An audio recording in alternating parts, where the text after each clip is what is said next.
Adjo, welcome to Diaspora Food Stories. How are you? I am doing well. Thank you so much for having me. Awesome. Thank you so much for taking the time out of your busy schedule, Miss Great American Recipe winner. Oh, thank you. Just so honored to have you on the show. Talk about your journey. Oh, And yeah, just everything that you're doing. yeah. Well, I guess let's start with since winning. Yeah. Yes, since winning the show, it's been very, very fun. I Okay. will say, like, every now and then, I still pinch myself because I would see random people and they'll be like, I know you from somewhere. And I'm like, I I love don't that. know. Do you know me from somewhere? How And does it that would make take you a feel? You're bit. like a celebrity now. How does that make Oh you my gosh. I will say that every now and then it can get overwhelming. feel? Just going to the grocery store and having to have a 10-15 minute conversation Mhm. about the show and about everything because Mhm. people are very happy. People are very proud to feel like they're part of this process. And so Yeah. it's always, even when I'm in a rush, I try to stop it for 1 or 2 minutes, Mhm. bring in the hugs, bring in the Mhm. loving, and be like, "Come see me, okay?" So I can be on my way. But it's Awesome. it has been very joyous, and people are just ready. People are ready to people. I think we're coming into a time and age when Mhm. a lot more people are realizing that we are more connected than Right. not. And so it's just that atmosphere of embracing anything that's new, embracing anything that's different, which is Absolutely. very glad to see happening because it certainly wasn't like that for me growing up here in America. And so, Wow. So would yeah. you consider yourself an introvert or an extrovert? Oh, I definitely am a extrovert in the Okay. terms in the true sense of the term because Mhm. I do love people. I'm a very social person. I like being out there. I like meeting people. I like engaging in conversations that are just very fulfilling. But my social meter Mhm. does run low every now and then. And so when that happens, I'm like, hats on, no Mhm. makeup on, like Mhm. please don't recognize me because I just want to go. I need to recharge. Yeah, I hear you, I hear you. So, Yeah. the Great American Recipe really focused on bringing who you are to the table Yes. and sharing your story, and I read how the judges were so impressed of how beautifully you told your story through food. And Mhm. so we're talking to you from St. Louis, Missouri, but your Yes. story, as we know, started way before you were on the show Yeah. and before you landed or arrived in, St. Louis. So take us back to Absolutely. your home country of Yes. Togo. Yes. So if you've watched the show, you know by now that I was born in Togo, West Africa, which is a very tiny, tiny country in the schemes of African countries, Mhm. right? So we are located on the west coast of Africa, nested between Ghana and Benin. Okay. And growing up, life was pretty rural for Mhm, me. mhm. It was definitely a simple life, not necessarily an easy life, just simple. Everything is very community driven. I grew up on a farm, sort Mhm, of, not like a working farm in the true mhm. sense of an American farm, but back home, mostly we own our own land, our own food, our own It everything. was So the you just norm, right? Of just that as which we is ate. just exactly, which is just the norm. You grew everything you ate because no one else is gonna do it for you, Mhm, and so that's just how I grew up. I grew up with my grandparents, mhm, and so though I went to school, because my mom had a very, very hard emphasis on mhm, education, and she understood how important it was, regardless of gender. mhm, And so after school, my evenings were spent getting the hills ready to plant sweet potatoes or mhm, cassava, or going to the farm and weeding the weeds out of the peanuts, mhm. and we call it ground nuts. Okay. But yeah, so it was very much a you're connected to everything around you. Yeah. You're connected to the food, you're connected to the animals you're raising. Mhm, We raised our own chicken and at one point some goats. mhm. So you're very much in the now and today growing up. And so I think that kind of forged a very solid ground level for me. Mhm. Growing up there until age 14, just having an understanding of how I am and how I'm supposed to work with my environment and the environment around me and the people Awesome. around me. Yeah. Wow. So looking back, like you said, the simplicity of it all, right? Of Hmm. just, the easiness of growing your own food and cooking and being in just that natural setting that's way different from Yeah. America, right? So talk Hmm. about your journey of coming to America. Yeah. So I will say that, which this is my mom definitely didn't tell me that we were coming to America. And I Okay. think it's just one of those things. I was younger too, so she probably thought I would tell the whole neighborhood that I'm going to America or something. And so I didn't know until the day before we were to go. Oh, So, wow. yes, so it was definitely a very shocking experience altogether for me Were you because sad? because I never got a chance to say goodbye to any of my friends. Like I Oh. went to school, came back home, and suitcases were packed. Things were getting ready. So in my brain, like, oh, we're going to go visit family or something or Mhm. somewhere close because I couldn't even my brain didn't even think it was gonna be international or anything like that. Right. And so my mom is like, "Oh no, don't you're not going to school tomorrow. We're traveling, we're leaving, we're going to Ghana," which is what Okay. she told me at the beginning, Mhm. which wasn't completely false because we flew from Togo. Oh no, we drove from Togo to Ghana and then we flew from Ghana to New York City. So Okay. in my brain, oh, we're going to Ghana. We're gonna go visit somebody my mom knows. I don't get to go to school for a week. Life is great. you know. Little did I know the morning of, it's like, oh, we're actually going to America. And that's Wow. where my transplant journey begun, you So know. did you, prior to that, Yeah. what did you America, what was in your head? Just as you're Yeah. So, children I and mean, reading and all that. prior to coming to America, we all outside of the US, we know America, like the land of big dreams, right? You see Mhm. Times Square. Mhm. I've seen Times Square a lot on TV.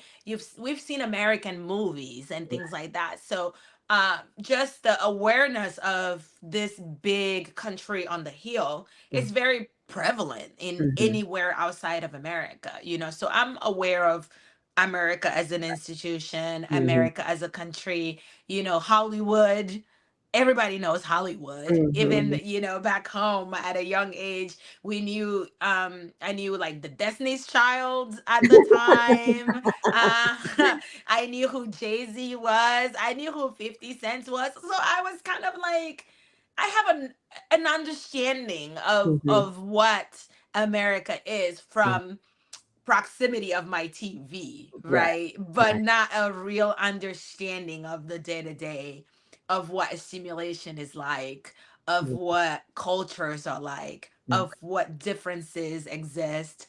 None of that. Just the Yeah. Big Apple, Mhm. Hollywood, musicians, the glam and the glitz, which is, what's often presented outward. So, yeah, all of Wow. So that. Ghana to New York, New From Ghana York to to New St. York. Louis, or Yes. to Missouri? Yes, Okay, precisely. So okay. we arrived in New York City, and I will never forget, on a cold December Oh snowing my night. goodness. Here we were leaving Togo at like a 95-degree weather, nice, warm and sunny, Mhm. to snow and rainy storm JFK December 2003. I Wow. remember my face being so cold I couldn't feel my eyes. Like it was like I'm like I can see, but I couldn't see because it Mhm, was so mhm. cold.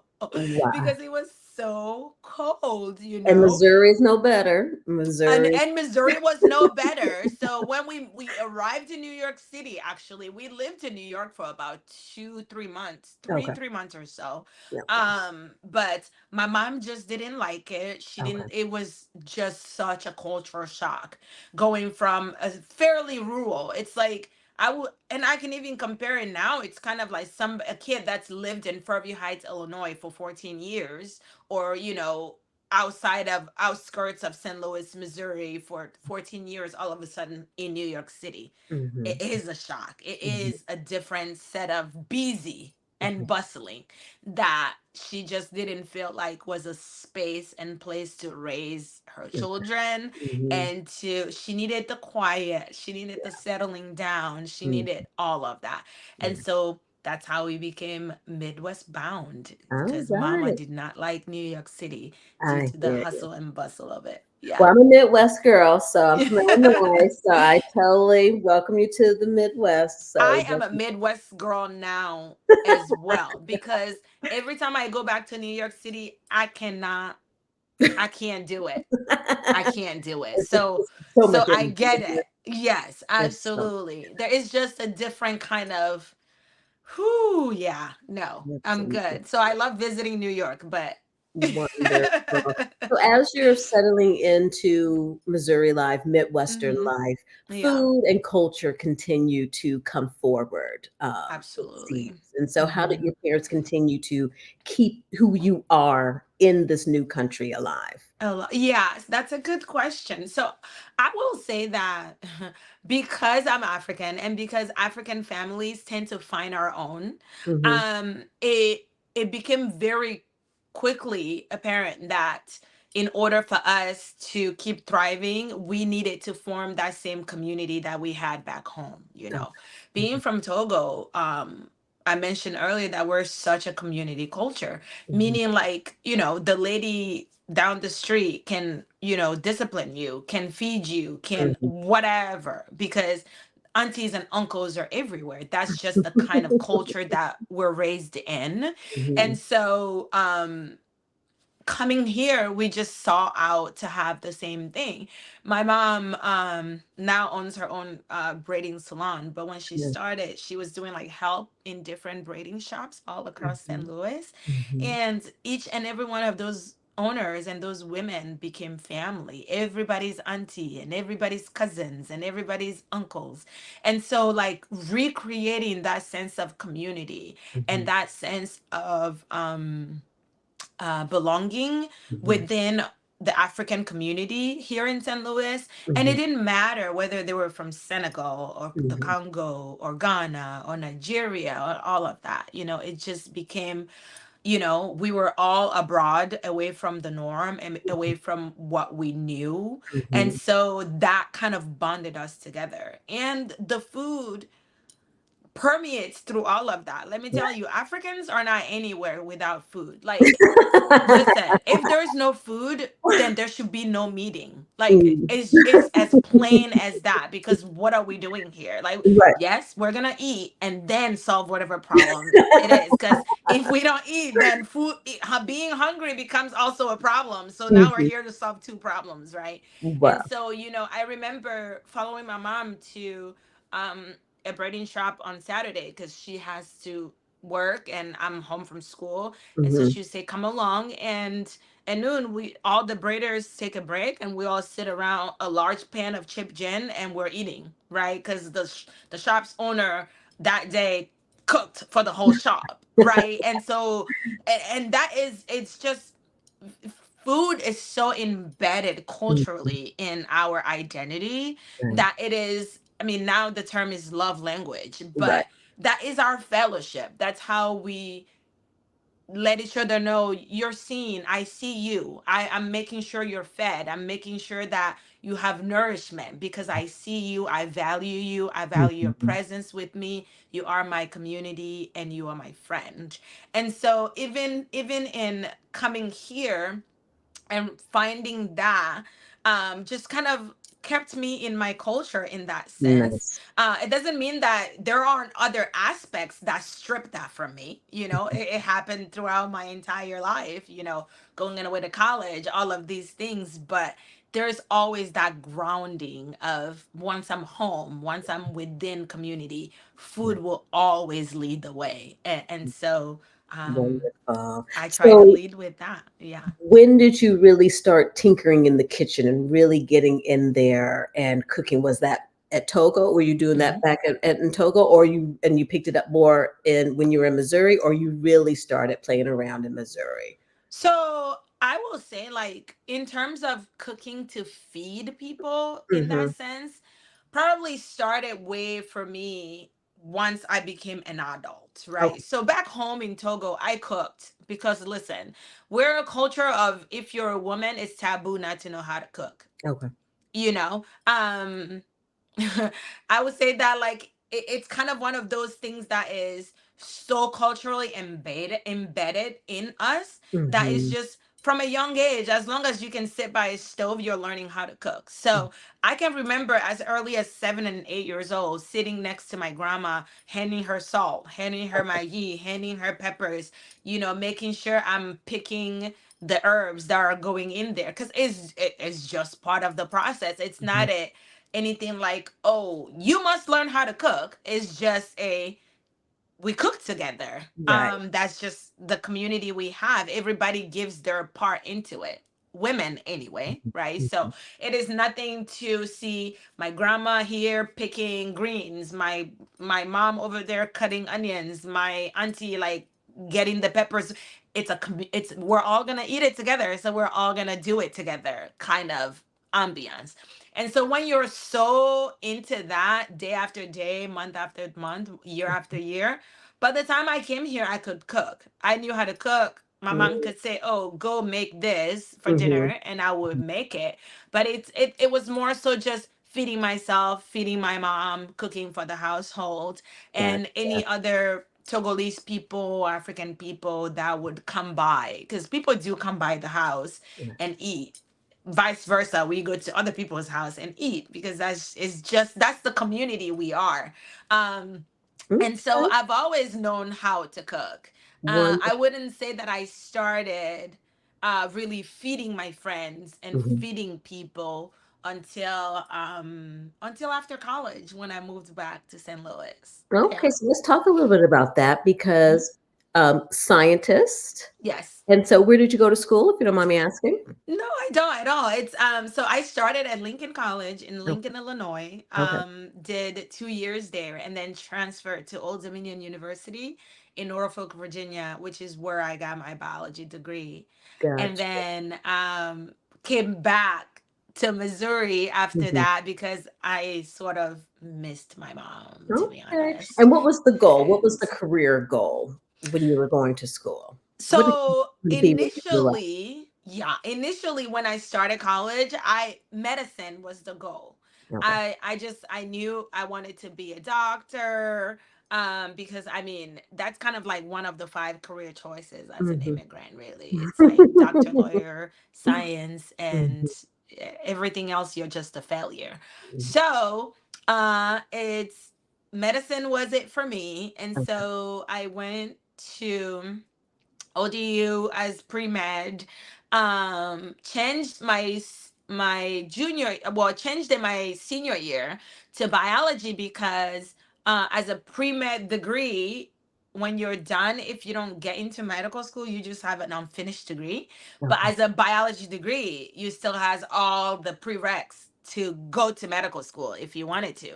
So Mhm. I was like, well, let me change it to biology just in case, Mhm. you never know. Right. So I got done with my biology degree. I took the MCAT a few times and it No. just wasn't working out. Mm. I've never been like a strong texter, like, Mhm. you know, and then you time me on top of that and I'm just discombobulated. I'm Yeah. like, okay, I think I know this, but do I really know it? Do I really Right. know it? Do I really know it? I'm one of those tester. Like it's always I'm repeating myself. So Anyway, medical school didn't work out, so Mm, I just kind of went into the med tech field as oh, a biologist. Started out entry level with instruments, with HPLC and things like that, working under a PhD. mhm, Um, and did that for a few years, and then went into manufacturing and did the tour of St. Louis and biotech. You name that company, I've been there. I've touched it. I'm telling you because I've spent years trying to find myself and right. trying to find where I fit in the world of science, Okay. because it's this thing that I'm extremely good at. It's this thing that somebody has degreed me and say you are now good at this. And Mhm, so in my brain is like, well, if it's not working out, it must be that I need to be somewhere else because I'm good at this thing. This is where I belong. This is where I've been told my whole life, my right. career, that I belonged. And so I would move every 2 years trying to find a different department that just fits Mhm. what I wanted and what I needed. And it wasn't until I ended up at the top of it all, Pfizer, and then I realized I'm not happy here. And there Mm, was nowhere else to go because I've been everywhere else already, right. right? I've done the Thermo Fisher, I've done the Bear, I've done the Eurofins, I've Yeah. done the Amgen, I've done all of them. And here we are at Pfizer, where it's like, oh my God, you work for Pfizer, Mhm. right? But in my heart, I'm like, yeah, I do, you know? Wow. So with that And being uh-huh. said, when did food start to look different for you? So even when I moved back to St. Louis and I was in my career field and I was excelling and moving up from entry level all the way to senior formulation scientist, right? I've always loved cooking to Mhm, feed myself and people that are around me. And I will say that I started taking just cooking food of my culture more seriously mhm, when I realized that no one else is out here to do it for me but myself, right? So there are many African restaurants where I am here in St. Louis. So mhm, it's like, okay, well, if you miss okra stew, you're gonna have to make okra stew mhm, because there's nowhere to go to buy it. mhm, And so once I started cooking more and more and more, my friends will come over and then they would, I'll have leftover and stuff like that and be like, this is so good. This is so good. Oh my God, it is so mhm. good. And of course, I mean, I knew I was always a good cook because I've been taught how to cook, right? Mhm. I know I can feed you. The one thing I could do is feed you. That's never been an issue for me. Mhm, But the, I guess where it clicked mhm. was how much people needed this diversity in food Okay. to be And what was present. the scene at the time? What was the St. Louis, Missouri food scene at the time Oh this my starting to goodness. The St. Louis scene when it comes to food was not anywhere nearly as flamboyant as it is today. happen? Okay. Today the St. Louis scene is you we have over 40, 50 different food trucks Mhm, that have cuisines from Asian cuisine to Indian cuisine to African cuisine to Latin cuisine to Jewish cuisine to all over the place. 10 years ago, even 20 years ago when I was growing up here, definitely not the case. And mm, even 10 years ago when I moved back here, that wasn't just the case. The explosion of diverse food, I will mhm. say, in St. Louis started for like maybe the past 5 years. Okay. That's when things are starting to kind of move into different, oh my goodness, we're celebrating the food because we need that diversity. Nice. Before, it was kind of almost like, oh, what is that? And that's what it stayed. It's just like, oh, what is that? The things people knew about were Thai food is a big one. Everybody knows Thai food, Right. right? There's Thai food, some Mexican food for sure, because Mexican food has just been around for a while. Mhm. Anything closest to West African food that I would say was present would be maybe Jamaican food, Oh, okay. like Jamaican cuisine and things like that. I think that that also did exist here and there, but not a whole lot of it, and certainly not as accessible as something like, McDonald's, or even like the local mom and pop places, or even like Italian places. Right. So many Italian places and things like Mhm. that, but not nearly as enough, West African, East African, South African, even, not Not at that all. prevalent at Wow. all. So what Yeah. was that definitely the defining moment of aha that you're gonna start Hmm. to move forward and then fufu and sauce is born? Was born. Yeah. So before fufu and sauce, I used to have this gathering at my homes, Mhm. or really anybody that's willing to host once we grew, called fufu and chat. Okay. And this is why. Because when I moved back to St. Louis, I realized quickly that I'm missing that same community that I grew up in, right? The community of fellowship where everybody took care of everybody. Your problem is not mine because you've shared it. Right. And we're going to do whatever we can to help each other succeed, because that's what the human race should do, Mhm. right? And so I've had that at home because of the community that we are as Africans. And I've had that growing up here a little bit because of my mother, Mhm. because of what she did, because of braiding, because of her friends. Africans make friends like your kid's life depend on it. So, once you get an auntie, you get an auntie for life, because they make Love sure that. that you're taken care of. They make sure that you're protected in every circle and area that they are in. Mhm. Um, and so when I moved back to St. Louis, all of those aunties kind of came with my mom in a Mm. way, right? And so as an adult now, and as having my own children, it's kind of like, okay, I have to be intentional about creating these aunties for my kids and for Mhm. my next generation to come. Mhm. And what better way to do that than through food, right? And so I started Fufu and Chat. And Okay. Fufu and Chat, we started with just like 5 to 6 of my friends that I know. Mhm. I'm like, hey, listen, I'm cooking some African food, some fufu. I'm hosting. You guys come. Let's have food. Let's just talk. Let's talk about anything and everything, or nothing at all. There was nothing on the table.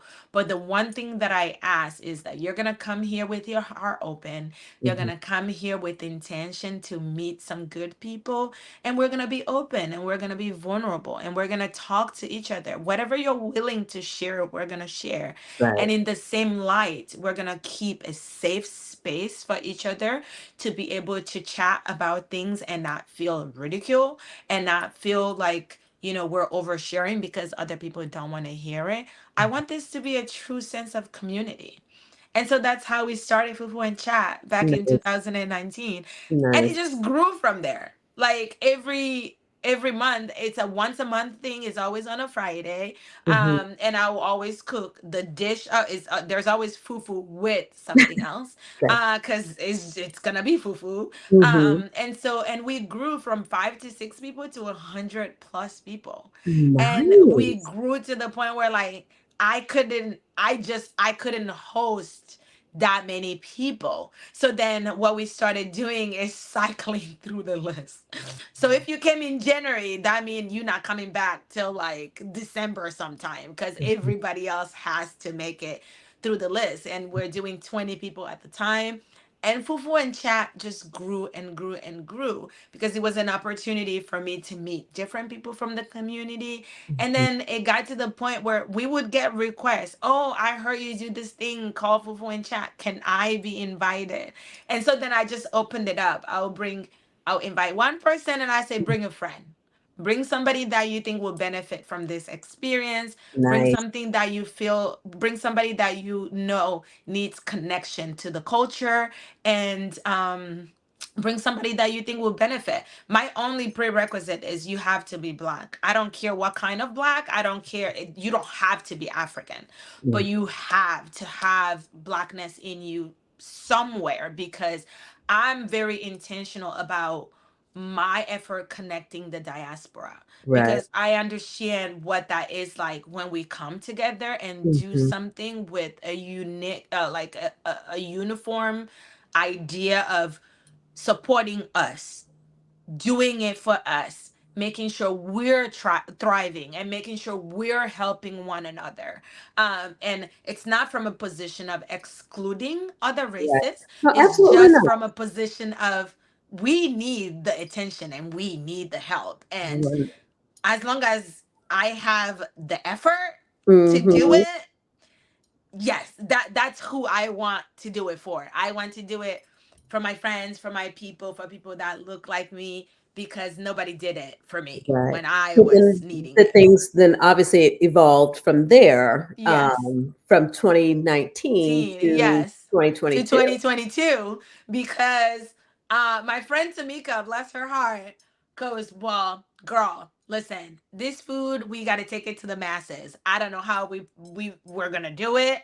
And don't ask me how to do it because I don't know. Mhm. But you need to sell this food to the masses. You got to make sure people are aware of this and people come and try this food because it's so great.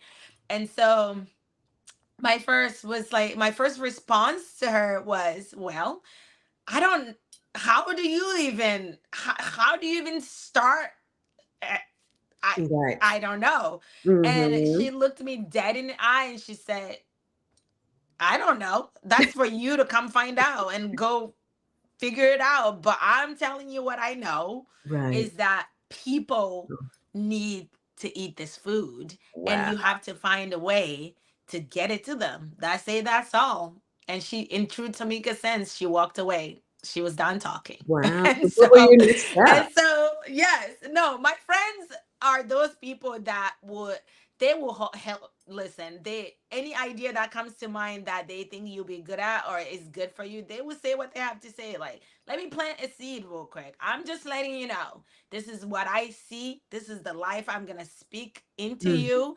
And you can move on this or not, but I just have to tell you this what needs to happen in gotcha. this sense, right? Okay. And so and that was that. So she was gone and I sat with that for a minute. I was Mm, like, I mean, a few weeks went by, a few months went by. And I was doing another event at one of the festivals called Taste of Black St. Louis. It mhm. happens I've here in heard of St. that. Louis. Mhm. Yeah. Mhm. And so she said, well, we're stopping by to see you at the festival. This is my friend Tamika. We're stopping by to see you at the festival. And I'm coming to get some food. And I was like, wait a minute, I'm not doing Taste of Black St. Louis with fufu. I'm doing it with my clothing brand and stuff like that. She goes, well, isn't this like a food festival? I was like, I said, yeah, it is. And she says, so why are you not serving food? And I was like, You gotta love I her. don't know, Tamika. She's Like really on I it. haven't, yeah, like girl, I don't know. And she goes, well, I don't know. That's a shame because people would be lining up for this fufu at that festival. I just know it. And so I'm like, okay, all right. Maybe she's onto something. So Mhm. then I'm looking around me and I'm like, well, there's a booth with food. There's a booth with food. I don't see any restaurants actually here, which means that I don't need a restaurant to be here. So Right. let me just go do my research. Maybe it's not as hard as I'm thinking in my brain. Maybe there's a simple way to get started. And so that it was the catalyst of like her pointing it out to me. Well, you're in a space that you should be in already and you have people there that are going to want this food already. So why are you not serving this food, right? So then I'm like, okay, maybe you're onto something for real, for real. Let Mhm. me go do my research and see. And so that's how Fufu and Sauce started from 2021 at Black Taste of St. Louis, that I Right. didn't serve Nice. food. And my friend scolded me on why you're not serving food right now, because you should definitely be doing this. This is what you're born to do. This is what you're going to do. And I really believe in you that you can do this. And Let's so, talk quickly about that process because you had yeah. to go from, science, biotech. Now Yes. you're in food. There's Yes. food license, handling, Mm-hmm. portion control. How much Yes. do I need?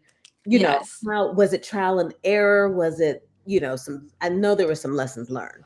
Oh my goodness, I'm still learning every day. I'm still learning every day. It literally is trial and error and learning Mhm, as you go. I will say that when I did tell myself, okay, let's start this food business, let's see where it goes, right? The first thing was picking a name, and of course I went through the laundry list of things that I should call this business that I'm about to start it. And I mhm. remembered how much I hid fufu in school. Like anytime I would bring food to school, Mhm. and I would just hide it because I didn't want to answer the questions of, what is that? Oh my God, that doesn't look good. Oh, why are you eating that? It looks like rock. Like I didn't want to deal with any of those things. So like when I would go to school and it was lunchtime and I had fufu, I would just go eat in the bathroom because No. it was just easier than dealing with everybody, right? And so I was like, immediately I knew, well, it has to be fufu something, because that was my act of rebellion. It's like, Right. well, I've dealt with this for so long. Now I don't have to deal with it anymore. And so I want fufu to be a staple of something. I want Love it to that. be like, I love it's that. gonna be in your face. You're gonna have to learn to like it, or at least you're gonna have to try it, because it's gonna be so in your face that you're not gonna be able to like steer away from it, right? And Love so that. then fufu, I want it to be something, but I just didn't want to be called fufu. So then the end sauce got added, because I'm like, well, if I have to spend every minute explaining what fufu is, I need something that is self-explanatory, which is Mhm, sauce. So the fufu and sauce, it comes with sauce. So mhm. at least that part of it is self-explanatory. But the fufu, we can do some education around, right? And so, yeah, so it was just a short and sweet. It's gonna be cute. Mhm. We're gonna build some kind of terms around it, and then I'm just gonna be rebellious because I'm gonna feed you fufu, and you don't like it, you're gonna learn to love it because it's my culture and we love fufu. So if you love me, you're gonna love it too. Wow, And so that was kind of the idea behind the brand. I And love it that. also stemming from fufu and chat, I wanted to have that continuity of, okay, well, if you've been to fufu and chat, or you've heard about fufu and chat, or you've heard about what the mission of myself and everybody that's been there, which is connectivity, celebrating culture, Mhm, sharing heritage, and just fellowship and safe space. I wanted all those sentiments from Fufu and Chat to mhm, permeate through the brand, even though we're public interfacing now and there's going to be hundreds and thousands of people that's interacting with us. We mhm, still want them to feel the same things. We want them to feel that connection to the culture. We mhm, want them to feel that authenticity. We want them to feel the love and the safe space, and we want them to know that our purpose here at Fufu and Sauce is to teach you about things you don't know about, and mhm. to make sure you have access to those things when it comes to African culture, and it's a safe space to explore. And that was the goal all along. So, Wonderful. yeah. So, Yeah. outside of those who had been to Fufu and Chat, what was the Mhm. response from those who had not, and they're tasting your food for the first time? Oh my gosh. So, it's one of those things where, like, I can talk about syndrome, because I feel like Mhm, outside of science, science is the only place that I don't get that. Um, with fufu and sauce, it's, even though I get so many people all the time saying that this food is great, this food is great, this food is great, I still get that, oh my gosh, I'm just a girl that my grandma taught how to cook. mhm, Like, I've mhm, never been to culinary school, or, I've never learned all these chef's way of things. And, and it's so interesting when people come to this food truck and you see their eyes light up, because it's either the first time they're coming and somebody that's already had it's told them, mhm. like, listen, don't even play yourself. Just show up and buy whatever's on the menu. Because people do come and they're like, my friends say whatever you give me is gonna be good, so I'll just take whatever you have and you're selling because I Right. know it's gonna be good, right? So Mhm, you have people like that are coming because they've had that experience via other people, or you have people that it's their first time. They've just been seeing fufu on TikTok, Mhm. and now they're Mhm. ready to try it. And somebody told them, definitely fufu and sauce, go try it with them, it's a great one. And so people go from, you know, hesitation of like, I don't really know what this is. I've Mhm. only heard about it. I have no reference to it. And people will be like, "What does fufu taste like?" And I'm like, "Fufu." Because I can't there if you've never had it, there is nothing I can compare it to. Right. I can tell you, well, it's soft like mashed potato, or Mhm. it's you can eat it with gravy like mashed potato, but that is still a false sense of explanation. The Mhm. only way you're gonna get that is by actually eating it. And so they go from hesitation and uncertainty to like, oh, okay, Mhm. I was not expecting this, to Nice. wow, okay, this is really good, to like, oh, well, now this is part of my diet, you And this know? is what my And it, friend said. So now light bulb goes off. Now, yes, yes. you know. And so that connection then stays, because fufu is really one of those food that I tell people, if you eat it and you like it, you will never be free from it, because it really is one of those, it just hugs you in the stomach to the point where like you're gonna be thinking about it. You're gonna be thinking about that food in 2 days, in 3 days.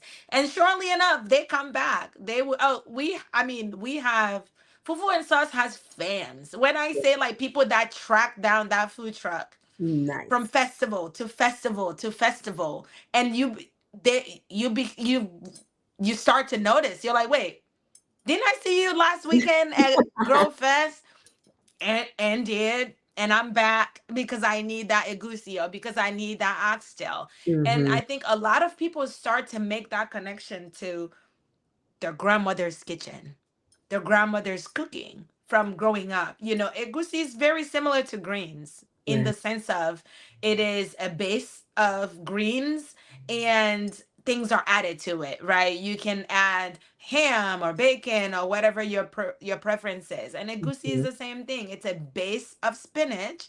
You have the egusi itself in it, of course, the palm oil and the tomatoes, but then you Mhm. can add different meat items to it. So in that sense of it eats and feels very much like comfort food. And a Nice. lot of people associate comfort food to southern cooking, right? And so you people start to draw that analogy and that connection, and I think that even brings it home more strongly than just, oh, I'm just trying something new. Because Wonderful. once they get that connection to it, and the connection to the West African cooking, yeah, It it never gives ends. them, Yeah. yeah. Mm-hmm. So you're now rolling, Yes. and then you get a phone call or an email in regards to Yes. some Oh my show. goodness. Yes. Which I thought it was a scam. You couldn't Oh, have. really? Listen. I was like, I get a DM on our Okay. Fufu and Sauce channel on Okay. Instagram that says, "My name is so and so from something casting. We're Mhm. casting for a TV show, and we want to cast you." And immediately I'm like, I don't care how much it is. I'm not paying, Mhm. because there's no way. There is no way. Oh, I think you even say like a national TV show. And I was like, Yeah. okay, social Mhm. media. Like, next thing you know, somebody's gonna say, pay me $200 and I can get you on the show. So I was like, no, no, no. But Mhm. something told me, like, follow up. Okay. Why not? Just follow Mhm. up with them. And once it gets to where they're asking for money, then Right. just say, no, I'm not Mhm. interested. Thank you very much. Mhm. Long behold, I followed up, and she said, here is our social media page. Go check it out. These are things that we've casted for in the past. We're legit. We're not Mhm. here to take money from you or anything like that. And in the future, if any casting company asks you for money, they're lying. They shouldn't be Right. asking you for money. So I Right. was like, okay. Well, if you're not asking me for money, maybe you're legit. Now, did you have to audition? No, I didn't have to Oh, audition. I did had to go through their screening process, because okay. they were looking for different people to represent all the different areas Nice. of America, like the Mhm. Midwest, the Northeast, the Southeast, all of that. They were finding us based on like the map. And so we do have had to go through like multiple interviews of Okay. just them asking us about our culture, where we represent, our cooking Mhm. style, and all of that. And they've told me that they found my information because of the International Institute, Okay. which is a NGO here, non-for-profit organization here in St. Louis that does a lot with immigrants. Okay. And they're also the organization that organizes Festival of Nations, which is like the second largest festival in the United States of America. It's Nice. huge, it's huge. It's Nice. so amazing. 150 plus countries gets represented every year. And so I've done that festival with Fufu and Sauce prior Okay. to us getting the food truck, and I also Nice. work with the institute directly with their women's division and funding for small businesses and things like that. Mhm. So she's like, "Well, we saw you on the International Institute's website. Then we saw you with their Festival of Nation. Then we saw you with their immigrant stuff." And it's just like, oh, she already does things in the community, and so we would like for you to bring your cooking to the show and showcase your culture and your heritage and all of that. And so that's how that process started on Was there any getting to the hesitation show. once it proved to be a real thing? Was Yes. there any hesitation like, "Oh my goodness, I'm not ready," or or were you thinking this is a great opportunity to get the awareness out, not just about fufu and sauce, but like you said, Yes. African cuisine, African culture? Absolutely. No. Once I found out it was legit, I mean, the thought process was just like, okay, how do I make sure I shift things around so I Mhm. can make it? Mhm. Because at the time, festival season was still going on because this was June, July Okay. of 2023, Okay. and so we were still in the middle of festival season on the weekends. And once I found out more information about it, like we were gonna be gone for a while taping. I was like, Mhm. okay, so I was still a Pfizer at the time too. Mhm. So it was kind of like, okay, how do we make this work so then I can go? Because I knew immediately, like, okay, this is the moment I've Yeah. been waiting for. Wow. Like, this is the opportunity I've been waiting for. Amazing. This is a way to put my culture even on a bigger national setting, to share my food, so then a child didn't have to go through what I went through here in high school Mhm. because some kid didn't know what fufu was, Right. and having to deal with all of that. And not just for African children, right? Just like any other kids, because like you said, those stinky lunchbox stories are not just ubiquitous to African children. It's Right. any other cultures that are just Mhm. not the norm being represented on a platform like PBS. And so yeah, I never questioned one bit. Was I nervous? A tiny bit, in the sense Mhm. of like the competition aspect of it, right? Now, where So did you one guys of film? Where was it hmm? filmed at, if you don't mind me asking? Oh yeah, Nashville, Tennessee. It was Okay. filmed in Nashville, Okay. Tennessee. So we had to go to Nashville for 3.5 weeks or so, Okay. and everything gets taped in that time. And then Oh, so we you don't guys were know. They moving. just edit after that, and you don't know what's gonna show up and what's not gonna show up once it's done, right? But I How would was you I summarize the experience overall? oh my goodness. I will say that from the cooking perspective, it was fun. I Mhm. loved it. Oh, I love the cooking. I Mhm. love not cleaning up after myself when I cook. It was like there's an entire team of people that is like, here's everything you told us you needed. And then Mhm. once you're done and you're like, and you walk away, you come back, and it's like nothing ever happened. I'm Right. like, oh, this is lovely. I need one of these at my house. But that aspect of it, I really enjoy. The other part of it too is getting to meet the other contestant. That was Mhm. so lovely. It was so great to meet everybody. And it was such a good thing that, the Great American Recipe is a show that truly is just about sharing heritage Yeah. and giving you guys an environment where you can fellowship again with that 'Cause no fellowship one and was a cooking. pro, right? No, Everyone was everybody was a home cook. And in fact, if you've ever taken chef lessons, you are Mhm. disqualified because you have to be, Oh, yeah, you have to be okay. a home cook. Okay. You have to be, just you learn how to cook because you learn how to cook, or Right. somebody in Mhm. your Fair family enough. taught you, and it's been recipes passed down for generation to generation. That's actually one of the qualifying questions that they ask you is, are you a chef? Have you been to chef school? Are you a trained chef? Because if you are, you can't be part of the show. Fair enough. I love that. Yeah. And so, getting to meet all the other contestants, getting to learn more about them, their families, and you quickly find out that even though we all have different cooking styles, Mhm. we're all just people that love taking care of our family, that love feeding our family, that love keeping our heritage alive, and that love passing on those recipes from generation to generation, like the custodians of these recipes and these foods that we were charged with from the generation prior and tasked to keep doing it and pass it along. And it was a good experience in that sense. I've learned quickly that I don't have the patience for production. So no more shows is what I you're mean, saying. I would say this. I wouldn't say no more shows.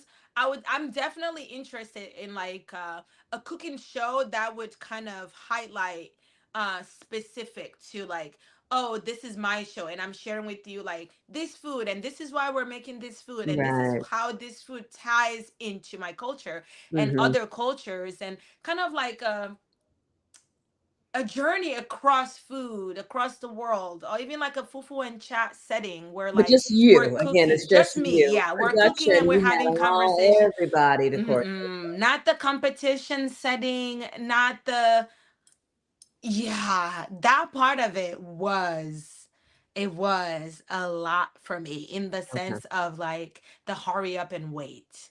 Gotcha. It's like, Mhm. we're walking into the barn 10 times. Like, okay, let's walk into the barn. Let's walk into the barn. We don't Wow. need to do it 10 times. No, what So I that part think of it I didn't have the patience for. And I learned that quickly about myself. Like, you no, have to get it right. They got to you get have to it get right. exactly. You They have to get got it to get right. that So you right. have to cut, retape. I'm like, So oh, let's again, just cook congratulations already. on being the winner. Mhm. Now, was there any time when did you know, you know what, I really could take this? Or When was it I made it totally to the top three, okay. when I made it to the top three, I thought, well, listen, well, this is home stretch. So I have to think of ways that what I'm presenting is now hitting every single thing we're getting judged on, right? Because you get judged on how well you executed the theme of the Mhm. challenge. You get judged on the techniques that you've been learning in the previous week and how well you've improved on those. You get judged on the storytelling, how well you've told your story, and Mhm. relating it that back to the food. So once I made it to top three, I was like, well, listen, I did not come this far to Mhm. let my people down Mhm. or to go home. That's why, like, for the finale, I made two dishes. I'm like, listen, I'm I'm giving you everything, everything, Everything I got. because Wow.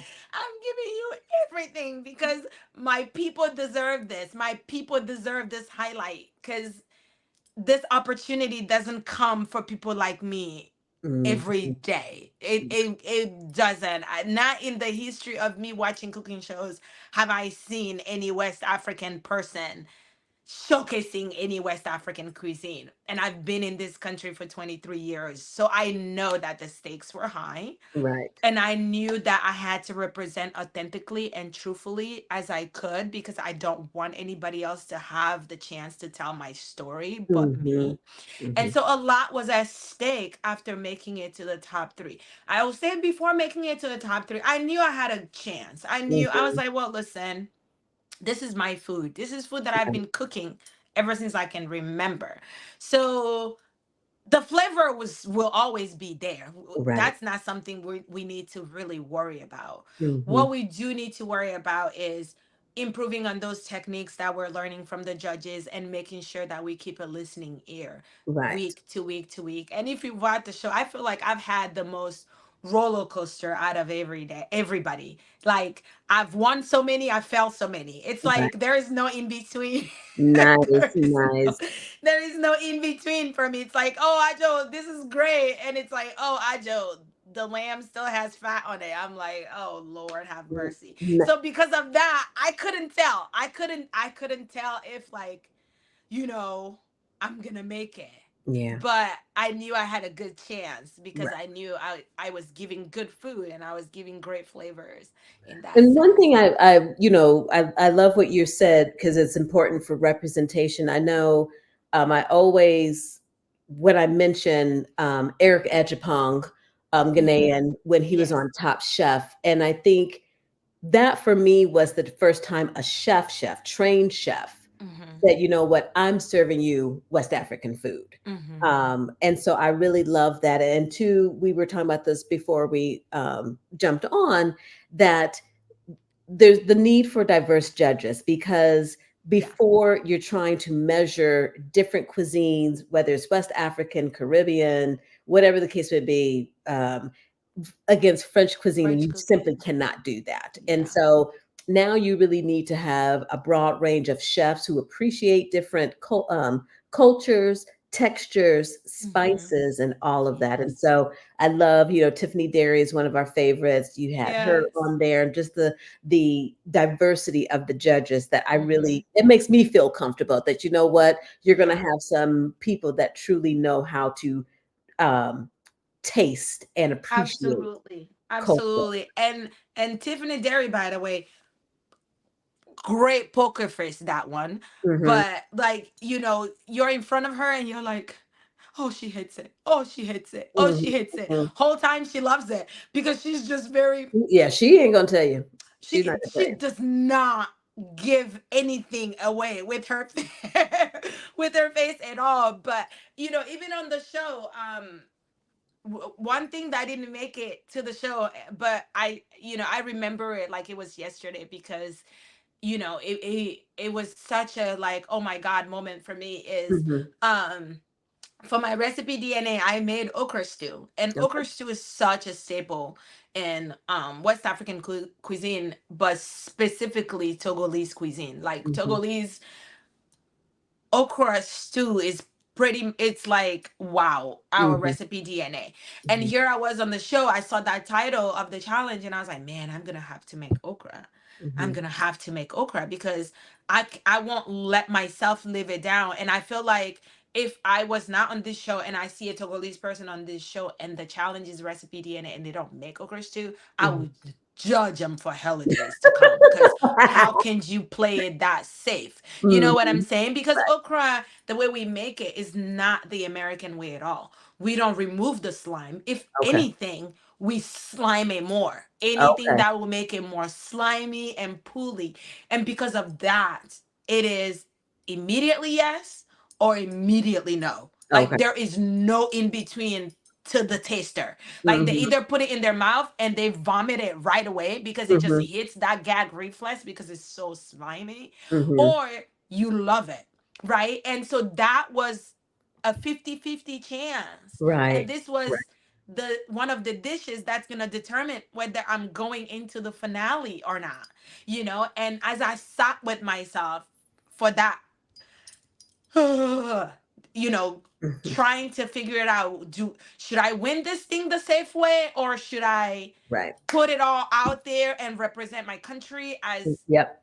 Feel good about amazingly it. and as authentically as I can. And if they just didn't understand the recipe, then they just didn't understand the recipe. And it Mhm, is how it is. And I'm going to go home and I'm going to feel good about it, win or lose, right? mhm, And during the judging, Tiffany tells me, she said to me, I really, really appreciate you doing this because I know this was a risk.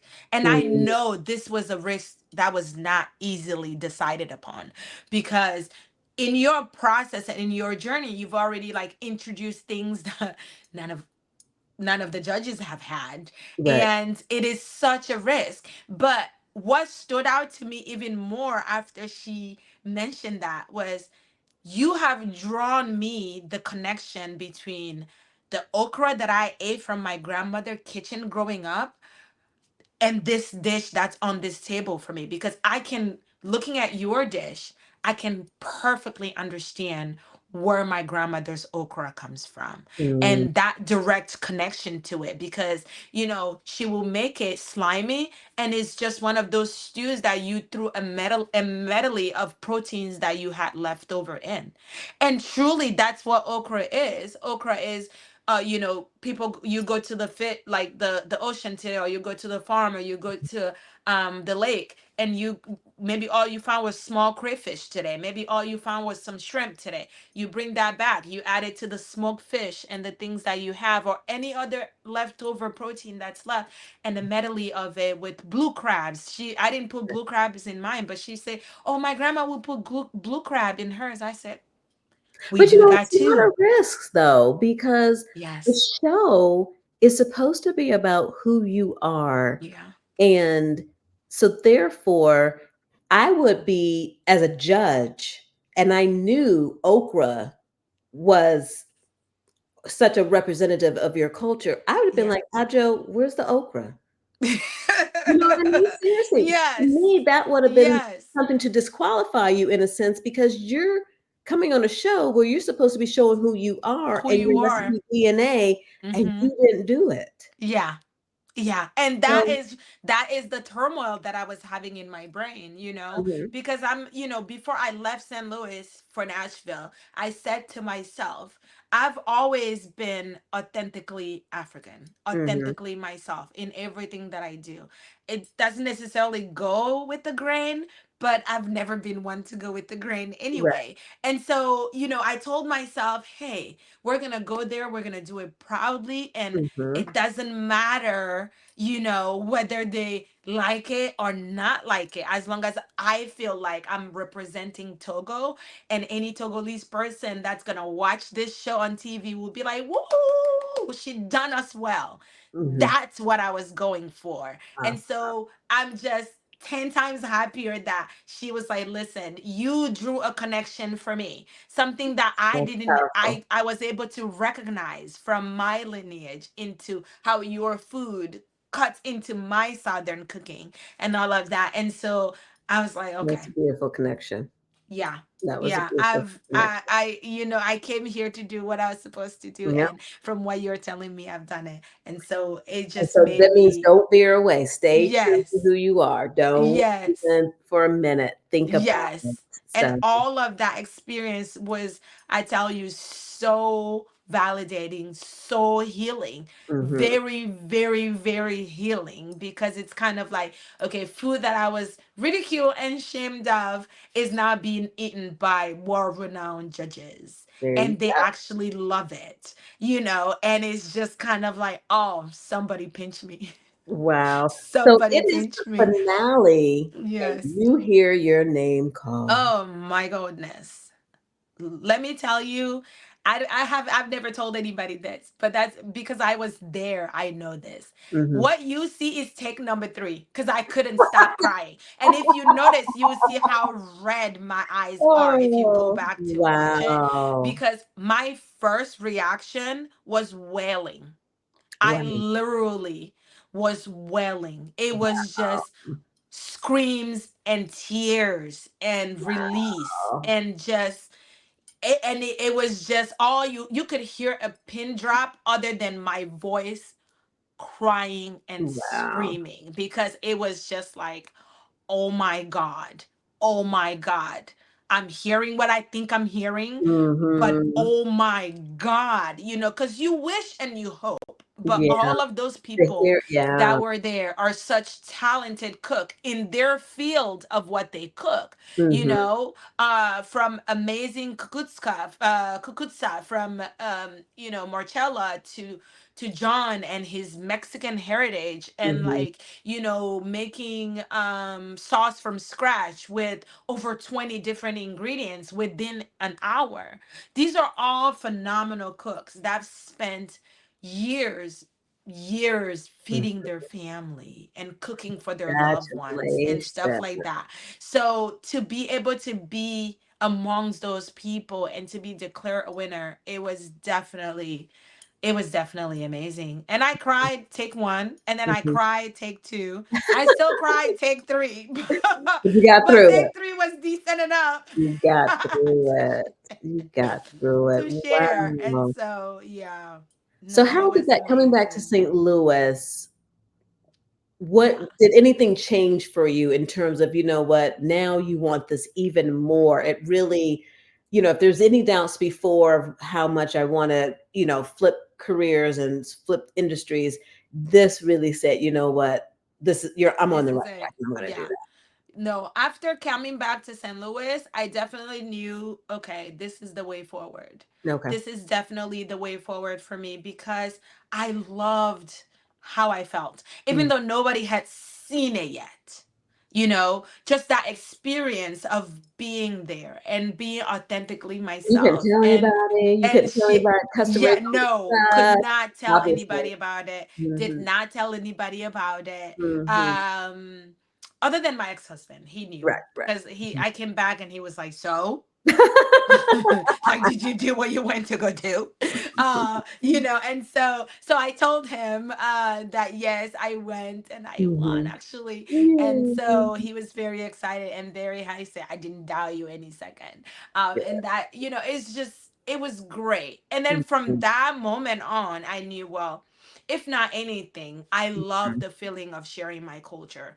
I love the feeling of being the vessel to represent us in this light. I love because I felt like I did it well. I felt like I did it authentically. I felt like I didn't um leave anything out of the way, No regrets. and it No regrets. yielded the result that I wanted to yield. Mhm. So this was just a affirmation for me that, put your mind to it, do it authentically, do it, with joy and pride in your culture, because that's needed, and you know like my mom always said to me, like, limiting yourself only harms you and harms the world, because now you're not sharing what you're given to be gifted to this I think world, and so. you're holding on to it for yourself. So you can't do that. And so um being on the show and winning it, kind of like, okay, well, you can do this, you can do this career wise. Mhm. Science is what you've been taught, Mhm. but this could be a new career path. And then my therapist told me, cooking is just science, right? She's like, all you do all day is science. Bringing So it if you're together. losing that science identity, and for you in your brain, you feel like you're giving up on a part of yourself, don't look at it like that. You're just repurposing what you're sciencing onto other things. And then always you can volunteer with other science groups like Girls Right. with STEM or things like Mhm. that if you feel Mhm. the need to also nurture that side of you.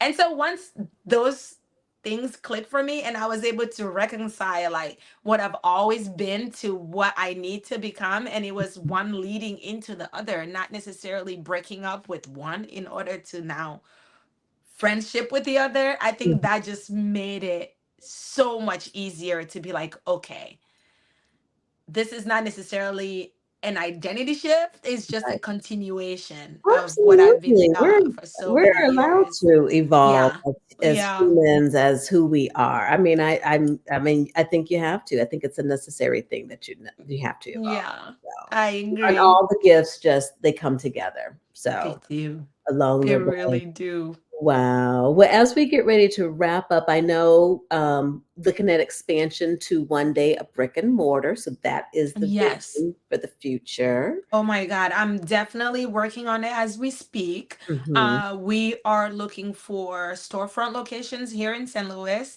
Okay. and so we're looking to lease or buy, Okay. depending on funding and how much funding we can have. We are aggressively applying for grants, Hmm. so we will be able to get some money to help us with that. We have a GoFundMe going on. It's called Help Fufu and Sauce Bridge the Gap of diverse food and bringing food diversity to the St. Louis area and beyond. Hmm. Because, yeah, the brick and mortar is the vision for the next year or two. Hmm. But we do want to expand into other areas of America as well. So just keeping that goal as the bigger picture, and then working towards the day to day that we need in order to better service the community, because the community is always in my forefront, because we get calls all the time. Where's the truck? Where's the truck? Where's the truck? People are like, listen, you gave us this food, now you can't withhold it from us. We're Mhm. gonna ask you for it every day. And that's literally what we get every day, especially during off season, because Okay. festival seasons have teetered off a bit because fall Mhm. is coming, and and so we don't have anywhere to be every weekend anymore. So there is no event calendar of every What weekend. about So people, Instagram? I know, I remember one food truck, everybody would go to Instagram for this is where we are today from this time yes. at this time. Yeah, so we definitely do that too. When we have events, we will post on Mhm. Instagram and let people know. And so what the goal for us is truly is to not only get that brick and mortar going by Mhm. January of 2025, so we can Mhm. have that continuity of people getting food. Um, One of my biggest and funnest projects that I would like to work on is like being able to go into schools and Okay. like bring my food to kids at schools and things like Yes. that. Maybe like it's a one day where it's like learn about different cuisine or something. And so we go into the classroom and we bring our food, or we showcase the food. So we do like a culture immersion for Mhm. kids and things Nice. like I that. love that. Or even when we have our own space, whether it is like the class does a field trip, we can do like we pick a school district and a class that wins a field trip to our facility, where we do like cooking classes for kids and things like that. And getting into corporate settings with diversity training around food, because it's not just at school. I remember vividly, like, being at one of these biotech, and other people walk into the lunchroom like, what is that smell? Mm. It's okra Mm. stew, Becky. It's okra stew. So, like etiquette training when it comes to just, Yeah. in a corporate environment, how are you making your coworker feel during Yeah. lunchtime with Yeah. your food? Like, it may not be something that you're aware of, but it's something that happens, and people do it all the time. I've definitely been a victim of it Yeah. many a times. So like just things like that is also what we're looking to do. Wonderful. The education piece of it as well as the food piece of it too. So that's Good. all of the things in store for us next year. Wow. Well, Yeah. just a big, amazing agenda. And before we make sure everyone knows how to connect with you, want to congratulate you on your Yes. award through the Oh, International thank Association you. of Culinary Professionals. So Thank that was just you. awarded last month, I saw. So Yes. congratulations. Yes. So just so many amazing things that are ahead. That's My God, I'm exciting. so happy. I'm so happy. Like it's so interesting.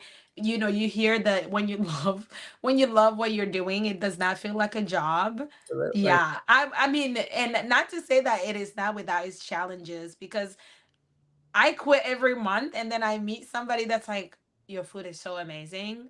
I I know. haven't stopped thinking about it. And I'm like, yeah, I know. It's so amazing, huh? Okay, I'm back. I'm good. Okay. I have fufu and sauce again, We all have these or days. yes, or like, people that would come to events and they would be like, oh, I only came specifically to get fufu and sauce. I don't even know what's happening. It's just I saw that you guys are here. And so I'm here to get my food and go home. Or like the lady that drove for 2 hours to come get Nice. food because she was in town visiting her cousin, and Mhm. they came to a festival that I was at, and she had the food. But she lives 2 hours away from San Luis. And on a Saturday, she got in her car at 9 a.m. and showed up at 11 something at an event. She's like, yeah, it was a Saturday. I really needed your food. I wasn't that busy today. So I just got in the car. And I said, girl, I wouldn't drive for 2 hours. That has to be very, that's awesome. That has It to make you really is. feel good. It is. And I'm just like, wow, this is so amazing. And of course, I give her more food and give her extra. I said, So she have it for the eat on ride the way back. home because two Mhm. hours? Wow. What? Like, Wow. girl, like anytime you drive here, you should just say I'm the 2 hour girl and free food on the house. You shouldn't even have to I pay. love that. You shouldn't even have to pay for your food. Like, what? That is What? amazing. That is That is amazing. awesome. Congratulations. Thank Congratulations. you. Well, Thank Andra, you. where can people connect for all of Yes. anybody in St. Louis who Mm-hmm. has not had a chance to To experience connect with food us. and Oh, sauce? absolutely. How you can connect with us? Definitely fufuandsauce.com. And that's FUFU, the letter N, sauce.com. Mhm. We are also Fufu and Sauce on all social media platforms. So Instagram is Fufu and Sauce. IG's, Facebook is Fufu and Sauce, Twitter, and TikTok as well. Okay. If you want fufu and sauce in your homes, right? You want to be able to make some of our dishes and things like that that you've seen on the show. We have our curry that's available for sale. You can purchase that on our website, fufuandsauce.com. If you go on shop, it's the curry that's available on our shop right now. So you'll be able to buy that. And then if you go to recipepbs.com, they have a list of all our recipes that we made from the Nice. show. So Nice. you'll be able to use the curry where it's called for to make those recipes. But if you are in St. Louis, of course, checking the website for our event calendar so you know where we're going to be for the months to come. And we're working on a brick and mortar for our St. Louis foodies, of course. But the national people, make sure you get our curry. DM us with any ideas that you have The because we national get shipping? that. National I shipping? Yes. National shipping? Okay. Yes, we do have national shipping and international shipping too. Okay. So we Okay. can ship anywhere in the world really that DHL, FedEx and all of that because we do have those availabilities as well. So Oh, make sure you get your curry so you can try yourself some of the recipes. yes, yes. Well, thank you so much for your time today. This has been great, just Absolutely. learning about your journey, Yeah. learning more, and being inspired too, because Oh, it's thank just you you. gotta keep going. But you're doing the right things. Always trust your gut. Always trust your gut. I And absolutely it paid off big agree. time. It I paid. absolutely agree. And find your purpose and find that joy. Yes. Because once I found it, man, I understood when people mean when they say living in your purpose and doing what you love to do. Yeah, so Awesome. Well, Adjo, thank you for joining me today. Appreciate thank you it. so much, Cherie. I appreciate you having me. All right. Continued success. Thank you. Bye. Thank you. Bye bye now.